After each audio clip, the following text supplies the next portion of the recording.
ஞாபகம் இருக்குது எனக்கு. போன வருஷமே ஐயா என்ன வர சொல்லியிருந்தாரு. அப்போ வர முடியல, ஆஃபீஸ் காரணங்களுக்கு வர முடியல. ஸோ அதனால இந்த வருஷம் வந்த பின்னாடியும் ஒருவேளை வள்ளலாரோட சித்தம் போல இருக்கு. போன வருஷம் ஒன்று ரொம்ப மரியாதையாக வர வரல, இந்த வருஷம் வந்திருக்கு இல்லை. அதனால மதியம் எல்லாம் சாப்பிட்டு போன பின்னாடி உட்காந்து பேச வேண்டியதாக போல இருக்கு. என்ன வேண்டாம். ஸோ அதனால நான் அவர் எல்லாமே கவர் பண்ணிட்டாரு. நம்ம முன்னாடி பழ சம்பந்தாய பேசும்போது கூட எல்லா விஷயங்களுமே கவர் பண்ணிட்டாங்க. இப்போ நாங்கள் சென்னையில் வந்து நான் இவ்வளோ ஒரு லேர்ன்டு கவுன்சில், இவ்வளோ வந்து ஒரு இவ்வளோ கருத்துக்கள், இவ்வளோ கருத்து ஆழமிக்க செறிவுமிக்க ஒரு கருத்துக்களை பேசக்கூடிய ஒரு குரூப்பை வந்து நாங்கள் பார்த்ததே இல்லை சென்னையில். காலையிலேருந்து எவ்வளோ திருக்குறள், எவ்வளோ ஒரு மேற்கோள்கள், எவ்வளோ உதாரணங்கள், எவ்வளோ வாழ்வில் நெறிமுறைகள் எல்லாத்தையும் எல்லாரும் போட்டி போட்டு வழங்கி முடிச்சுட்டாங்க. ஸோ இந்த மாதிரி போட்டி, இந்த பேச்சு மேடைகள் எல்லாம் கடைசியாக பேசுகிறவங்களுக்கு இது ஒரு ரொம்ப தர்ம சங்கடமானது. ஒன்றும் பேசுறதுக்கு இருக்காது, எல்லாருமே எல்லாத்தையும் பேசி முடிச்சிருவாங்க. அதனால் நான் இப்போ வந்து உட்காந்து யோசிச்சேன், என்னெல்லாம் இன்னும் விட்டு ஏதாவது ஒன்று விட்டுருப்பாங்களா, அதை பற்றி நம்ம சொல்லுவோமா அப்படின்னு. ஸோ வள்ளலாரோட வாழ்வில் நடைமுறை பார்த்தீங்கன்னா உங்களுக்கு எல்லாருக்குமே நல்லா தெரிஞ்சது தான். ஜீவகாரியம் என்ன வாடிய பயிரை கண்ட போதெல்லாம் மாடின என்பது அந்த அற்றார் அழிப்பசி தீசல். அந்த குரல் வந்து பாத்தீங்கன்னா அற்றார் அடிப்பசி தீர்த்தல் அக்கொருவன் பெற்றான் பொருள் வைப்புழி. ஸோ அப்படி அந்த வேலைகளை பார்த்தா நம்ம சிவகுமாரையெல்லாம் வந்து ரொம்ப செல்வம் சேர்த்து வச்சிருக்காங்க. ஏன்னா செல்வம் சேர்த்து வைக்கிறதோட பெரிய இடமே வந்து நீங்க பசியா இருக்கவங்களுக்கு உணவு போடுறதுதான்.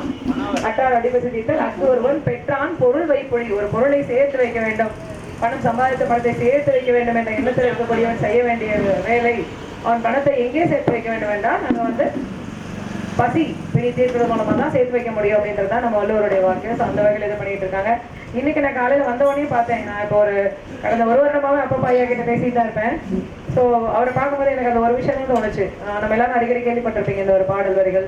எல்லாரும் டீச்சர்ஸ் லேர்ன்டு கவுன்சில் இருக்கிறீங்க கொஞ்சம் பேர்னா கூட. சித்திரமும் கைப்பழக்கம், செத்தமரம் நாப்பழக்கம், வைத்ததொரு கல்வி மனப்பழக்கம், நித்தம் நடையும் நடைப்பழக்கம். இல்ல நிறைய இருக்கீங்க, எல்லாம் டீச்சர்ஸ் இருக்கீங்க. ஸோ இல்ல உங்களே நான் கூப்பிடல,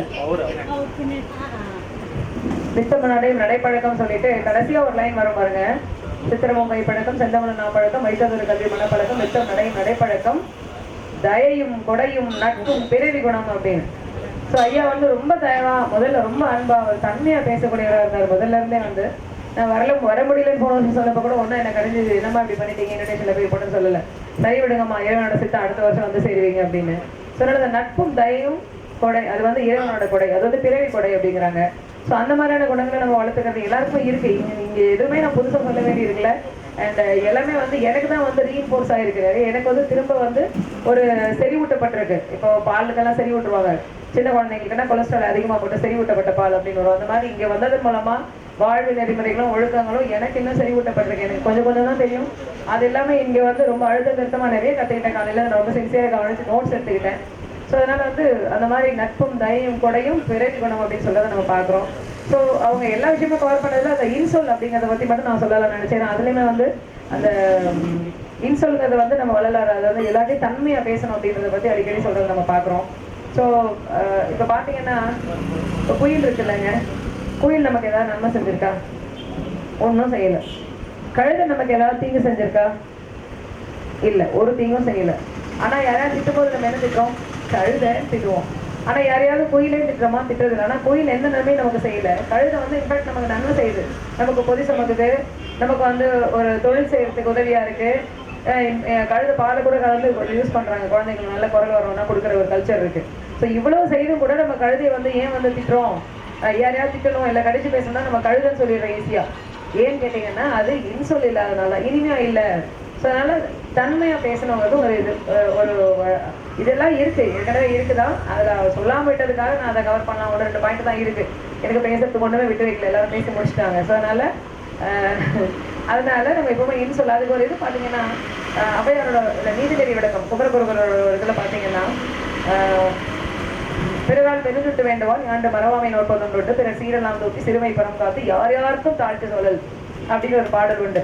அது என்னன்னு பார்த்தீங்கன்னா, மற்றவர்களால் மதிக்கப்படணும், சமுதாயத்தில் நல்லவன் போற்றப்படணும் அப்படின்னு நினைக்கிறவங்க செய்ய வேண்டிய வேலை என்னன்னா, பிற சீரெல்லாம் தூற்றி மற்றவர்களுடைய நன்மையான விஷயங்களை, நல்ல விஷயங்களை, அவருடைய நல்ல குணங்களை பார்க்குறவங்கள்ட்ட எல்லாம் சொல்லணும். அந்த மனுஷனா ரொம்ப நல்லவருங்க, அந்த மனுஷனா யார் போய் உதவி கேட்டாலும் செய்வாருங்க, அந்த மனுஷனா ரொம்ப இறக்க குணமுடையவருங்க, அந்த மனுஷனா விட்டு கொடுத்து போயிடுவாருங்க, அவர் தப்பே இல்லைன்னா கூட விட்டு கொடுத்து போவாருங்க இப்படின்னு ஒரு மனிதனுடைய நல்ல குணங்களை பார்க்க விடமெல்லாம் சொல்லி அதை தூட்டணுங்கிறாங்க. சீரெல்லாம் தூற்றி சிறுமை புறம் காத்து, அவங்ககிட்ட ஏதாவது தவறான குணம் இருந்தால் அதை தனியாக கூப்பிட்டு சொல்லி அதை மறைவா கூப்பிட்டு சொல்லி சபையில பேசக்கூடாது, தனியா கூப்பிட்டு சொல்லிட்டு, மூணாவது ஒண்ணு சொல்றாங்க பாருங்க, யார் யாருக்கும் தாழ்த்தி சொல்லல், எல்லோரிடத்திலும் வணக்கமான தன்மையான மொழிகளை பேசுதல். அவன் தெரிந்தவன் தெரியாதவன், நண்பன் நண்பன் இல்லாதவன், படித்தவன் படிக்காதவன், ஏழை பணக்காரன் என்ற வித்தியாசம் இன்றி எல்லோரிடத்திலும் தன்மையான வணக்கமான மொழிகளை பேசுதல் உங்களை ஒரு நல்ல மனிதனாக, சமுதாயத்தில் மதிப்புக்குரிய மனிதனாக உயர்த்தும். இதெல்லாம் ஏன் நம்ம செய்யணும் அப்படின்னு சொன்னா, இதெல்லாம் செய்யறது மூலமா இப்ப சப்போஸ் ஒரு 10th ஸ்டாண்டர்ட் படிக்கிற ஸ்டூடெண்ட் பாத்தீங்கன்னா, அவன் 100 out of 5, இப்ப எனக்கு கொடுக்கப்பட்ட தலைப்பு பாத்தீங்கன்னா மரணமில்லா பெருவாழ்வு அப்படிங்கிறது. இதெல்லாம் நம்ம பண்றது மூலமா அன்புடையவர்களாக, அன்பின் வழியில் உயர்நிலை, அதெல்லாம் காலையில் நிறையவே சொல்லிட்டாங்க. எந்த திருக்குறளுமே மிச்சம் வைக்கல, அவங்க ஐயாவும் மிச்சம் வைக்கல, எல்லாம் திருவருட்பா எல்லாம் சொல்லி முடிச்சிட்டாங்க. ஸோ அன்பின் வழியது உயிரிலே அத்திலாருக்கு 80 போல் போர்த்த உடம்பு. அன்போடு இருந்தாதான் அது உடம்பு, அது உயிர். இல்லைன்னா வெறும் எலும்புனாலையும் தோளுனாலையும் போர்த்தப்பட்ட ஒரு சதை பிண்டம். அதுதான் அன்பின் வழியது உயிரிலே அத்திலாருக்கு 80 போல் போர்த்த உடம்பு. அதுபோல அருளை பத்தி சொல்லும்போது என்ன சொல்றாங்க, கண்ணிற்கு அணிகளும் கண்ணோட்டம். இப்போ நம்ம கழுத்துக்கு செயின் போட்டுக்கிறோம், காதுக்கு கம்மல் போடுறோம், மூக்குக்கு மூக்குத்தி போட்டிருக்கீங்க, நிறைய பேர் காலு குளிசு போடுறோம். நம்ம அது மாதிரி கண்ணுக்கு அணிகள் என்னன்னு கேட்டீங்கன்னா, கண்ணோட்டம், அந்த தயவு இருக்கணும், அந்த கருணை இருக்கணும். நிறைய பேர் எப்பவுமே பாத்தீங்கன்னா அந்த கிரேஸ் இருக்கும் நிறைய பேர் கண்கள்ல. அவங்களை ஒரு முறை பார்த்தா கூட நமக்கு ஒரு பிளஸிங் மாதிரி தோணும், அவங்கள்ட்ட திரும்ப பேசணும்னு தோணும். அந்த கண்ணுக்கு தயவு அந்த கண்ணோட்டம் இருக்கணும்னு சொல்றோம். அது மாதிரி ஈகைன்னு பாத்தீங்கன்னா, காலையில ஐயா சொன்னார், வரியாருக்கு ஒன்று ஈவதை ஈகை. இப்போ இன்னைக்கு பாத்தீங்கன்னா நம்ம சிவகுமார் ஐயா அந்த இல்லத்துல பாத்தீங்கன்னா அவ்வளவு பேரும் வரியார் தான். அவங்க யார் அந்த வரியார் திருவள்ளுவர் சொல்றாருன்னு பாத்தீங்கன்னா, வரியாருக்கு ஒன்று ஈவதை ஈகை, மற்ற அது எல்லாம் புரிய தப்பை நீரது உடைத்து. யாரும் நம்ம திரும்பி பார்க்க மாட்டோம், இன்னொரு வாட்டி வந்து பார்க்க போறது இல்லை, நமக்கு அவங்க திரும்பி எப்போ ஹெல்ப் பண்ண மாட்டாங்க. இப்படின்னு தெரிஞ்ச பின்னாடி நம்ம யாருக்கு செய்யறோமோ அதுதான் ஈகை.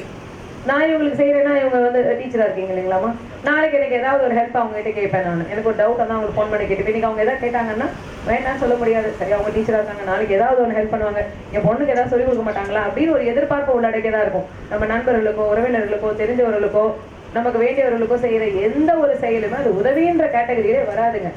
அது ஒரு எதிர்பார்ப்பை உள்ளடக்கியது. வரியாருக்கு ஒன்று ஈவதை ஈகை. திரும்பி இவங்க எப்பவுமே செய்ய மாட்டாங்க நமக்கு. அந்த ஸ்டேஜ்ல அவங்க இல்லை, அவங்க திரும்பி செய்ய போறதும் இல்லை. இந்த ஸ்டேஜ்ல இருக்கவங்களுக்கு நம்ம செய்யறதுதான் வரியாருக்கு ஒன்று ஈவதை ஈகை, மற்ற அதையெல்லாம் புரியதற்பை நீரது உடைத்து அப்படின்னு சொல்றாங்க. ஸோ அன்பு, அருள், கண்ணோட்டம், ஈகை, இன்சொல். அடுத்த கோபம் வராம இருக்குது அந்த சினம். இந்த ஏதோ ஒரு ஆஸ்பெக்ட் ஒன்று உண்டு. இப்போ சினம் பாத்தீங்கன்னா, சினம் என்னும் சேர்ந்தாரை கொள்ளி இனம் என்னும் ஏம புனையை சுடும். அது தன்னை மட்டும் அழிக்காம தன்னை சேர்ந்தவங்களையும் அழிச்சிடும் அப்படிங்கிறது தான் அந்த சினம் என்னும் சேர்ந்தாரை கொள்ளி. அப்படி இன்னும் சொல்ல போனா, சினம்ங்கிறது ஒரு நெருப்பு கங்கை எடுத்து நம்ம பிடிக்காதவங்க மேல நம்ம கையில தூக்கி போடுறதுக்கு சமம். முதல்ல எடுக்கிற நம்ம கையில அது முதல்ல சுட்டுடும். அந்த கோவத்தை பத்தி நம்ம தமிழ்ல என்ன சொல்றாங்கன்னு பாத்தீங்கன்னா, அதுல மேல் மக்களுக்கு எப்படி கோவம் இருக்கும், இடைப்பட்ட மக்களுக்கு எப்படி கோவம் இருக்கும், கீழ்மட்ட மக்களுக்கு எப்படி கோவம் இருக்கும் அப்படின்னு சொல்றாங்கன்னா, இதெல்லாம் ரொம்ப அருமையான இது தமிழ்ல. தமிழ் ஒரு மிகப்பெரிய தமிழ் ஒரு மறை. அது அறத்துக்கு சம்பந்தம். அது ஃபுல்லா எல்லாம் அறக்கிறதுக்கு அப்படி பொங்கி கொட்டி கிடக்கு. ஒரு வாழ்நாள் முறைக்கும் நம்ம யூஸ் பண்ணிக்கலாம். ஸோ அந்த கோவத்தை பத்தி சொல்லும்போது என்ன சொல்றாங்கன்னா, கற்பிலவோடு ஒப்பர் கயவர். கல்லு உடைஞ்ச மாதிரி இந்த கீழ் மக்கள் கோவப்பட்டுட்டாங்கன்னா, அவன் எதுக்கு சண்டை போட்டானே தெரியாது. 2 குடும்பம் சண்டை போட்டிருப்பாங்க, 10 வருஷத்துக்கு பேசாம இருப்பாங்க. அவங்க எதுக்கு சண்டை போட்டாங்க, ஏன் கோவமா இருக்காங்கன்னு அடுத்த ஜெனரேஷன் தெரியவே தெரியாது. ஏன் அவங்களுக்கே தெரியாது, மறந்து போயிருப்பாங்க. எதுக்கோ சண்டை போட்டிருப்பாங்க, ஒரு வரட்டி ஈகோலையும் கர்வத்திலையும் அப்படியே இழுத்து பிடிச்சி நின்றுட்டு இருப்பாங்க. அது கல் பிறவி போலவங்க. கல் உடஞ்சிட்டா திரும்ப ஒன்னா சேரவே வராது. அதுக்கடுத்து இடைப்பட்ட மக்கள் ஒருத்தர் இருக்காங்க. அவங்க பொற்பிளவோடு ஒப்பர் போல்வர் அண்ணார். அவங்க பாத்தீங்கன்னா பொண்ணு உடைஞ்ச மாதிரி. பொண்ணு உடஞ்சா என்ன ஆகும், நம்ம பத்த வச்சிடலாம் இல்லையா, கடையில கொடுத்து பத்த வச்சிடலாம். ஒரு இடைப்பட்ட நடுவர் ஒருத்தர் ஒரு இடைப்பட்ட நடுமனிதர் ஒருத்தர் ஒரு பெரிய மனுஷன் சமாதானம் பண்ணாலோ, இல்ல நடுவில் யாரோ தூது சமாதானம் பண்ணாலோ சமாதானம் ஆயிடுவாங்க. அவங்க இடைப்பட்ட மக்கள். அதுக்கப்புறம் உயர் மக்கள், சான்றோன்னு சொல்லக்கூடிய கோவம் எப்படி இருக்கும் அப்படின்னா, விற்பிடித்து நீர்கிழி எய்த வடுப்போல மாறுமே சீரொழுக்கு சான்றோர் சினம் அப்படிங்கிறாங்க. நீங்க விற்பிடித்து தண்ணியில அம்பு விட்டீங்கன்னா, அந்த தண்ணி எவ்வளவு நேரம் 2ஆ பலந்து நிற்கும், 1 செகண்ட் தான் இருக்கும். அப்படிதான் சான்றோர் சினம் இருக்கணும்.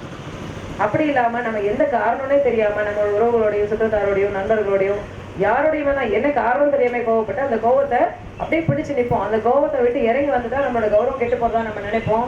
அதுல நம்ம கௌரவம் கெட்டு போறது இல்லை. கற்பிலவோடு ஒப்பர் கயவர் பொற்பிலவோடு ஒப்பர் போல்வரும் ஒன்னா விற்பிடித்து நீர்கிழி எய்த வடுப்போல மாறுமே சீரொழுது சான்றோர் சினம். மேன்மக்களுடைய கோபம் அப்படி இருக்கும் அப்படின்னு. ஸோ அந்த மாதிரி அந்த கோபத்தை கண்ட்ரோல் பண்றதா இருக்கட்டும், இன்சொல் சொல்றதா இருக்கட்டும், அது போல அன்பாகவும் அறமாகவும் இதெல்லாம் இந்த வாழ்வியல் அறங்கள். இந்த அறத்துக்கெல்லாம் தலையாய அறம் தான் இந்த அற்றார் அழிவசி தீர்த்தல். ஏன்னா பசி வந்துருச்சுன்னா 10ம் பறந்து போயிடுங்கிறாங்க பார்த்தீங்களா. அந்த 10 என்னங்க, மானம், குலம், கல்வி, வன்மை, அறிவுடைமை, தானம், தவம், உயர்ச்சி, தாளாண்மை, தேனின் கசி வந்த சொல்லியர்வேல் காமுறுதல், 10 பசி வந்திட பறந்து போம். இந்த 10 ஐட்டம் சொல்றாங்க. மானம், நான் பெரிய ஆளு, நான் பெரிய ஃபேமிலி, அதெல்லாம் ஒன்றும் செல்லாது. பசி வந்துச்சுன்னா எங்கேயாவது ரோட்ல எங்கேயாவது சாப்பாடு கிடைச்சா நம்ம சாப்பிட தான் செய்வோம். மானம், கல்வி, நான் பெரிய படிச்சவங்க, இப்படியெல்லாம் இந்த இடத்துல என்ன சாப்பிட மாட்டாங்க, பெரிய ஹோட்டல்ல வச்சு இப்படிதாங்க சாப்பிடுவேன், இல்லை ஒரு அதெல்லாம் இல்லை. பசி உங்களுக்கு கை தலைக்கு முத்தி போய் கண்ணு தெரியாத ஒரு ஸ்டேஜ் வந்தால் நம்ம எங்கே வேணாலும் நின்று சாப்பிடுவோம், எதை கொடுத்தாலும் சாப்பிடுவோம். மானம், கல்வி, குலம், நான் பெரிய ஃபேமிலிங்க, எங்களுக்கு ஒரு ஸ்டேட்டஸ் இருக்குங்க, அதெல்லாம் இல்லை. பசி வந்தா போயிடுவல்ல. வன்மை, நான் பெரிய ஆளுங்க, பெரிய பலசாலிங்க, என்னால் விஸ்டாண்ட் பண்ண முடியுங்க. 2 நாள் சாப்பிடாம இருக்காங்க, இருப்பேன். 3வது நாள் நம்ம என்ன பண்ணுவோம், ஆட்டோமேட்டிக்காக சாப்பிட்டு தான் ஆகும். அப்போ வந்து அந்த கௌரவம் பார்க்க முடியாது. ஸோ ஒரு கெப்பாசிட்டி கொஞ்சம் பேர் வேறுபடலாம். நான் ஒரு 6 நாள் தான் சாப்பிடாம இருப்பேன், நீங்கள் ஒரு நாள் சாப்பிடாம இருக்கலாம், நீங்கள் ஒரு ஒரு ஒரு 1.5 நாள் சாப்பிடாம இருப்பீங்க. அதுக்கு மேலே யாராலும் விஸ்டாண்ட் பண்ண முடியாது. ஸோ அதுக்கடுத்து அறிவுடைமை, பெரிய புத்திசாலியாக இருக்கலாம், பெரிய ஐஐடியில் படிச்சிருக்கலாம், பெரிய இஸ்ரோவில் வேலை பார்க்கலாம், பெரிய நாசாவில் வேலை பார்த்துட்டு இருக்கலாம், பெரிய சயின்டிஸ்டாக இருக்கலாம். பட் பசி வந்துட்டு ஒன்றும் பண்ண முடியாது. அதுக்கு அடுத்து தானம், தவம், இவர் பெரிய வந்து தர்மவானுங்க, அதுக்காக அவர் பசிக்காம இருக்குமா, அவருக்கும் பசிக்கும். பெரிய தவம் பண்றவருங்க, அவங்களுக்கும் பசிக்கும். உயர்ச்சி, பெரிய உயர்ந்தவங்க, பெரிய நற்குணங்களுடையவங்க இல்லை.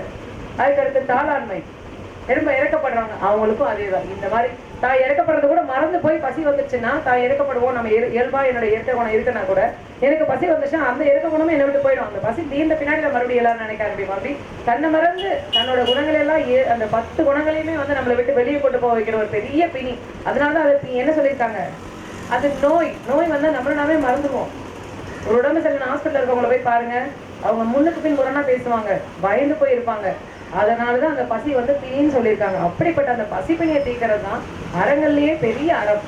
இந்த அறங்கள் எல்லாம் நீங்க கரெக்டா ஃபாலோ பண்ணா, சப்போஸ் இப்போ ஒரு 10th ஸ்டாண்டர்ட் படிக்கிற பையன் ஏன் இந்த அறங்களை நம்ம ஃபாலோ பண்ணோம், இது எப்படி மரணம் இல்லா பெருவாழ்வுக்கு நம்மளை அழைத்து செல்லும் அப்படின்னா, ஒரு 10th ஸ்டாண்டர்ட் படிக்கிற பையன் இருக்கான், அவன் வந்து எல்லாத்துலயுமே சென்டை வாங்கிடுறான்னா அவன் திரும்ப 10th படிக்கணுமா, வேண்டாம்.